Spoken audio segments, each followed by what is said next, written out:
Hello and welcome to the home of the Ghost Owl. It's been a long road, guys, but we're now at the last video where we have gone through the entirety of the rules section of the core rulebook. We're now going to be looking at arcane items, the last category, the magic items section.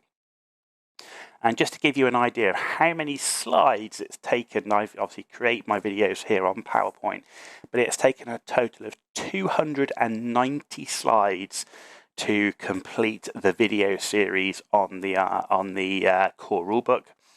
So you can imagine that is quite a lot of work. It's quite a lot of typing, but we've got there. I hope you've enjoyed the series, and I hope you enjoy this last video in the core rulebook series before we move on. So, arcane items then. Only wizards may purchase arcane items. And first up is the feedback scroll. The bearer may use this scroll instead of dispelling. The spell is cast as normal, and once the spell is resolved, roll 2d6. For each 4+, the casting wizard loses a single wound. Yeah, I mean, it's single use, so at most you're doing 2 wounds to a wizard. Maybe you get the 2 wounds in a level 1 or level 2 wizard, you might kill him outright. But letting the spell go off, I mean, it's an interesting one. It's a lot of points for, in reality, 2d6 at a 4+, law of probability says you get 1 wound off a wizard. Is that going to be enough to be game-changing? In most cases, I would say you're not going to be killing the wizard off. I think there would be some niche situations where the wizard's already taken damage and it might be in his last wound, and you might kill the wizard off, and that could be game-changing. But for the cost of the points, I think there's better options out there, I have to say. So, Scroll of Transmogrification. Okay, it's a single use. The bearer may use this scroll instead of making a dispel roll. The spell is cast as normal. Once the spell is resolved, the casting wizard must roll a d6 and roll lower than their wizard level. If they fail, they turn into a frog. Pretty cool. I mean, you could just imagine it, right? It'd just be quite funny. So while a frog, the wizard cannot cast, dispel, use their equipment, and all characteristics are reduced to 1. At the start of turn subphase, each transmogrified wizard may roll a d6. On a 4+, they return to normal. It's not the cheapest scroll like that. I prefer it to the previous scroll, the feedback scroll, because the feedback scroll you get, the 1 wound, wizard keeps doing what he was doing before, right? But the transmogrified wizard can't do anything. He literally is taken out of the game. Now, in 1 turn, he might suddenly no longer be a frog, and he returns back to normal, and you've paid points for that.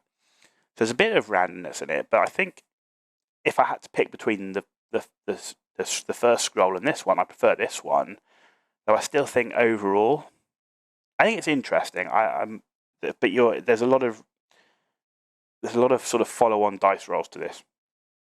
You know, the wizard has to roll lower than their wizard level. So you know, doing this against a level 4 wizard, you've got, you know, the chance of them failing is significantly lower, and then they can roll a 4+ to return to normal. So overall, I think there are better ways to spend points than on this. The Wand of Jet. The bearer may apply a +1 to any of their casting or dispel rolls. However, if a double 1 is rolled during casting or dispel, the arcane item is destroyed. Wand of Jet I really like. It's a really good way of just boosting your casting and dispel rolls. And that magic heavy armies, I mean, this is going to be key, right? Because you want those spells off. You need them to happen. You know, you can apply that to every army, but, you know, there are some armies which are just that much more reliant on magic, and Wand of Jet would be key to an army like that. You know, you put that on a level 4, they're going to be really hard to dispel, and they're most likely getting nearly all of their spells off. So Wand of Jet, I really quite like. I think it's good. The rolling a double one, to be honest, if you're rolling a double one, it's not your day anyway, so you have to take some of that with the way the game works. Lore Familiar. The owner does not randomly generate spells. They may choose them from their chosen lore. Now, if you're running an army that does not have many casters, suppose you've got one level 4 in your entire army, that's it, right? This would be really important, because you would want to be able to pick the spells that are going to benefit the way that you've tailored and built your army and the way that you intend to use your army the best.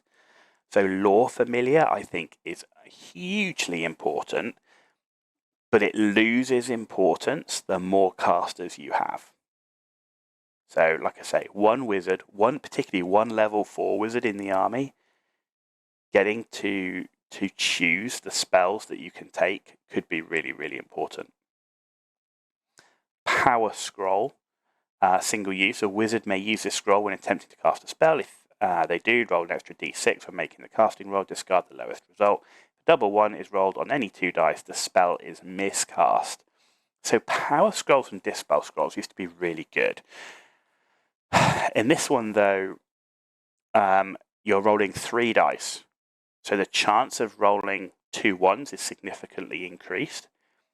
So you're increasing the chance of miscasting to gain that extra d6 and making the cast. And it's a bit of a risk. Maybe you'd want this if you've got some critical combo. Suppose you've built your army around having a critical combo where you cast a particular spell that happens to combo particularly well with a unit, and you need to get that spell off to make the combo, which is a game-winning part of your strategy, to happen. Then the Power Scroll has value, and you'll take the risk on the extra double 1. But overall, I would be wary of this one. Dispel Scroll. Single use, a wizard may use this scroll. So this is identical to the Power Scroll. If you roll a double 1 on any 2 dice, you get outclassed in the art. Again, the Dispel Scroll, though, I think has more value than the Power Scroll. The Power Scroll, I think, has got the value when it's tied into a very specific combo.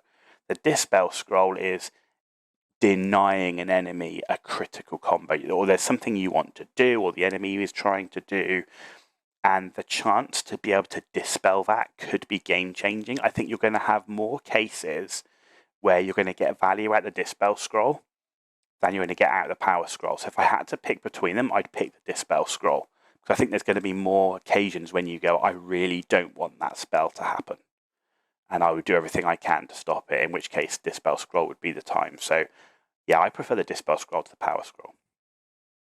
Right, Arcane Familiar. The bearer knows spells from 2 laws of magic. The wizard must roll for each law to determine spells with duplicates re-roll. Signature spells may be taken as normal. This is an interesting one. This one, as opposed to, because you're randomly generating spells, taking 2 laws of magic, the chance of getting these exact spells you want, even if you take a level 4, right? You got a level 4. Right, and he takes Dark Magic and Demonology. The chances of getting the 2 spells from each by randomly rolling is really slim.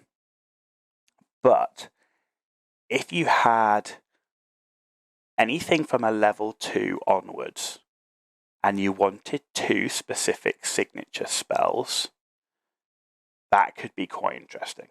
So if you really wanted a signature spell from Dark Magic and Demonology on a level 2, that could be quite good. Because then you go, oh, this caster is specifically tailored around, he's just there to do magic missile damage, for example, or ranged magic damage. So I think Arcane Familiar, I think you have to be, it's very specific, the scenario where you want to use it.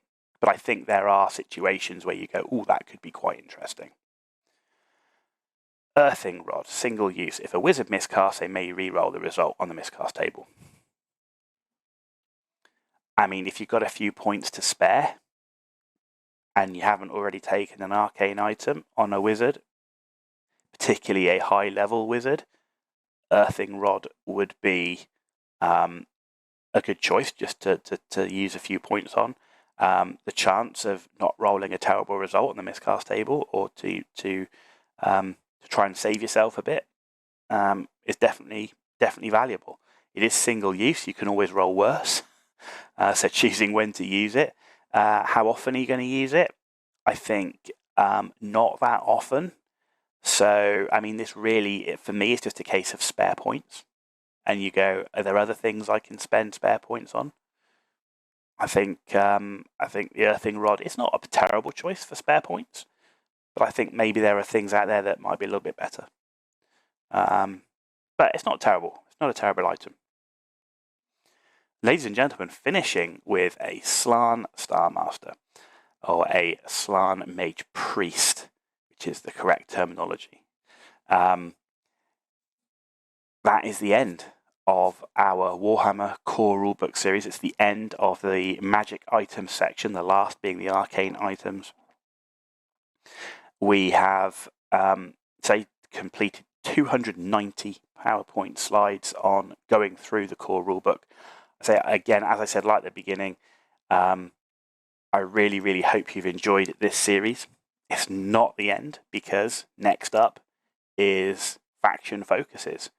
And we're going to be taking a deep dive. This is not going to be just a one video and done, or we're just going to take a look at the units and done. I want to delve into each faction in quite a deep way, look at all aspects of the faction in terms of, from a gameplay perspective. I'm not going to be touching lore for quite some time, so I'll be staying away from the lore aspect first. I really want to delve into so we're doing dwarves first. We're going to be delving into the army list, the units, magic items, faction rules, all that sort of thing, and sort of how they compare internally as well. So faction focuses next. We'll be starting with the Forces of Fantasy book, going through from start to finish. Then we'll be going on to Ravening Horde, start to finish, and then we'll be going on to Legacy PDFs, and we will be covering the Legacy PDFs.